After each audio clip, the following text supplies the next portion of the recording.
Hello everyone, আসসালামু আলাইকুম। আশা করি সবাই ভালো আছেন, সুস্থ আছেন। প্রোগোডা টেকের পক্ষ থেকে আমি আছি মাহবুবা। আমি গত পর্বে টেক্সট এডিটরের যে মডিউলগুলো আছে গুটেনবার্গের, সেইগুলো আপনাদেরকে দেখিয়েছিলাম।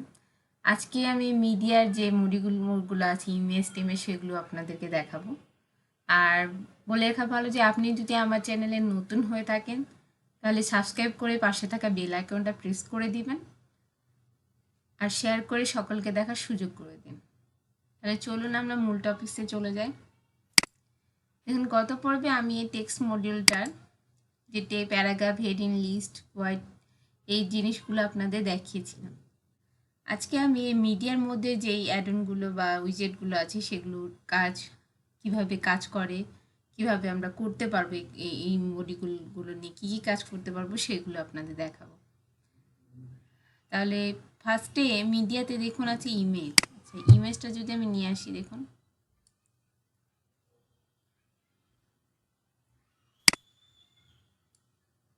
এই যে ইমেজটা চলে আসছে। যখন ইমেজ নিয়ে আসলাম পাশে কিন্তু আমার ইমেজের সেটিংটা চলে আসলো। এখানে ডিফল্ট এবং রাউন্ডের দুইটা স্টাইল এখানে আছে। আমি আগে একটা ইমেজ আপনাদের আপলোড করে দেখাই।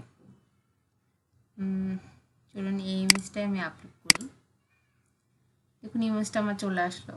মানে ইমেজটা যদি আমি স্টাইল করতে যাই, আমি যদি রাউন্ডে যাই, দেখুন ইমেজটা কিন্তু একটা সুন্দর রাউন্ড হয়ে গেছে। তারপর এখানে উইথ আর হাইট দেওয়া আছে। এখানে যদি আমি উইথটা কমিয়ে দিই, এখানে যদি আমি উইথটা 500 দিই, দেখুন উইথটা সুন্দর 500 হাইট উইথ হয়ে গেছে।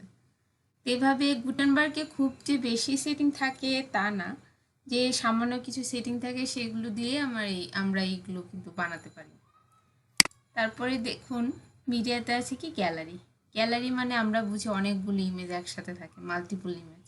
যেমন পাশে আমি যখন গ্যালারিতে হোভার করছি তখন পাশে কিন্তু আমাদের এই গ্যালারি কি কাজ সেটা কিন্তু বলে দিচ্ছে। চলুন আমরা গ্যালারিটা নিই।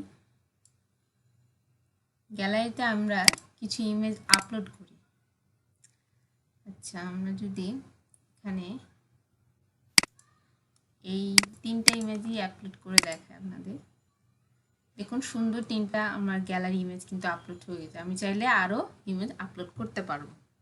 তাহলে আমরা বুঝলাম একটা সিঙ্গেল ইমেজ কিভাবে ডিজাইন করব এবং গ্যালারি ইমেজ কিভাবে নিব, আমরা বুঝে গেলাম। তারপরে আসুন অডিও। এখানে অডিও তো আমরা জানি যে কোনো অডিও আমরা এখান থেকে নিতে পারবো। অডিও এই মডিউলটা যদি নিয়ে আমরা এখান থেকে অডিও আপলোড করতে পারবো, বা মিডিয়া লাইব্রেরিতে যদি থেকে থাকে সেখান থেকেও নিতে পারবো। আমার এখানে কোনো অডিও নাই, আমার ইয়েতে ল্যাপটপে যদি থাকে তাহলে আপনাদের আপলোড করে দেখাতাম। তো আপনারা খুব সহজে এখানে আপলোডে ক্লিক করে এখান থেকে যে আপনাদের অডিও থাকবে সেটা আপনারা নিয়ে নেবেন। আমার এখানে কোনো অডিও নাই ডাউনলোড, সো আমি স্কিপ করলাম। তারপরে আসেন কাভারটা কিভাবে কাজ করে দেখুন। কাভারে যদি আমি একটা পিকচার ইমেজ দিই, ইমেজ বসাই, এই পিকচারটাই যদি আমি বসাই, খুব সুন্দর একটা পিকচারটা গোটা কাভার জুড়ে কিন্তু নিয়ে নিল। কাভার এটা আমাদের বেশিরভাগ ক্ষেত্রে আমরা যখন ওয়েবসাইট ক্রিয়েট করি তখন যে হিরো সেকশন আমরা যেটা বলি ফার্স্টে যে হিরো সেকশনটা থাকে সেখানে কিন্তু আমাদের এরকম একটা ইমেজের প্রয়োজন পড়ে। মাঝে আমরা কিছু লিখতে পারি। যদি আমরা লিখি এখানে ওয়ার্ডপ্রেস ওয়েবসাইট, এটা আমরা দেখুন কালারও করতে পারবো। এই কালারে যদি আমি টেক্সটে আসি, দেখুন আমি যদি হোয়াইট করতে চাই, দেখুন হোয়াইট হয়ে গেছে। তো এইভাবে আমরা বুঝলাম তাহলে যে কাভারটা দিয়ে আমরা কি কাজ করতে পারি। তারপরে আছে ফাইল তো আমরা বুঝি ফাইলটা কি কাজ করে। আমরা যখন বিভিন্ন ধরনের ফাইল আপলোড দিই সেখানে আপলোড চলে ধরুন আমি যদি এখন ফাইল আপলোড দিই, এটাই যদি আপলোড দিই, এটা ফাইলটা, এর আমার কিন্তু এই ফাইলটা কিন্তু চলে আসছে এবং পাশে ডাউনলোডের অপশনটাও চলে আসছে।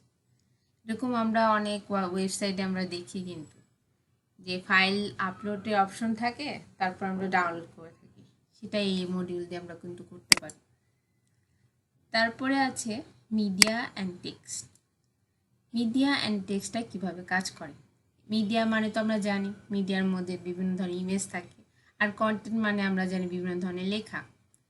তো মিডিয়া এরিয়াতে যদি আমরা একটা ইমেজ আপলোড দিই, ইমেজটা যদি আমি আপলোড দিই আর পাশে কিছু ডামি কন্টেন্ট আমি নিয়ে আসি লরেন্সটাম থেকে, যদি লরেন্সটামে যাই এখান থেকে আমি কিছু ডামি টেক্সট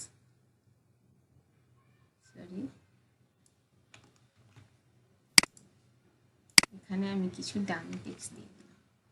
এই টেক্সটটার আমি টাইপোগ্রাফিটা যদি একটু চেঞ্জ করতে চাই, পিক্সেলে আমি এটা কনভার্ট করলে জিনিসটা ঠিক হয়ে যাবে। দেখুন কত সুন্দর হয়ে গেছে।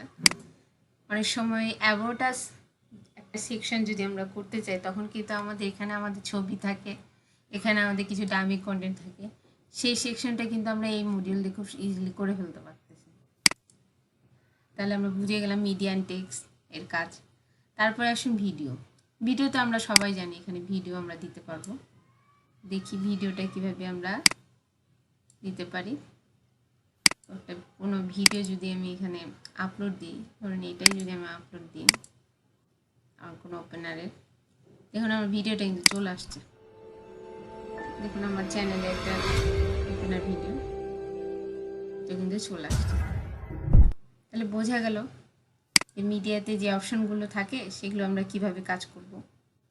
তারপরে আসে ডিজাইন। আমি ডিজাইনে কিছুটা আপনাদের দেখিয়ে দিই। ডিজাইনে যদি এখানে বাটনটা আমি নিই, দেখুন এখানে একটা বাটন আছে, বাটনে আমরা যদি ক্লিক হেয়ার দিই, দেখুন এখানে বাটনটা কিন্তু কাজ করছে আমার। তাহলে বাটনটা আমরা বুঝলাম যে বাটনে কি কাজ করে। তারপরে এখন আমরা যদি ব্যাকে যাই, আগে আমি আপডেটটা দিয়ে দিই। আপডেট আমার হয়ে গেছে। এই পেজ আপডেট নিতে কিছু সময় নেই, আপনারা যখন কাজ করবেন তখন এইভাবেই কাজ করতে হবে।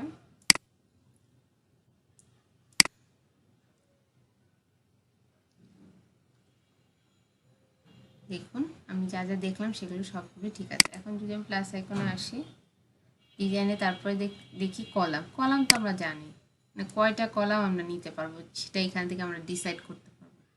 দেখুন এখানে 1 কলাম আছে, 2 কলাম আছে, এখানে 1/3 আছে, এখানে 1/3 আছে, এখানে 3 কলাম, এখানেও 3 কলাম, বিভিন্ন স্টাইলে কিন্তু এখানে আছে। যদি আমি 2 কলাম নিয়ে 2 কলামে ক্লিক করি, দেখুন 2টা কলাম কিন্তু হয়ে গেছে। 2টা কলামের মধ্যে আমি 2টা উইজেট বা 2টা কিছু একটা নিতে পারবো।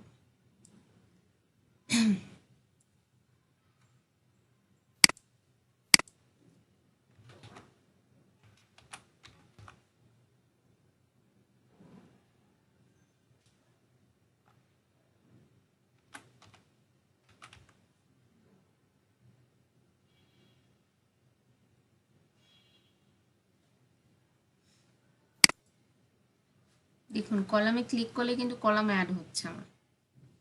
তাহলে আমরা বুঝলাম যে জিনিসটা কি। এই যে আমার প্লাস আবার চলে আসছে।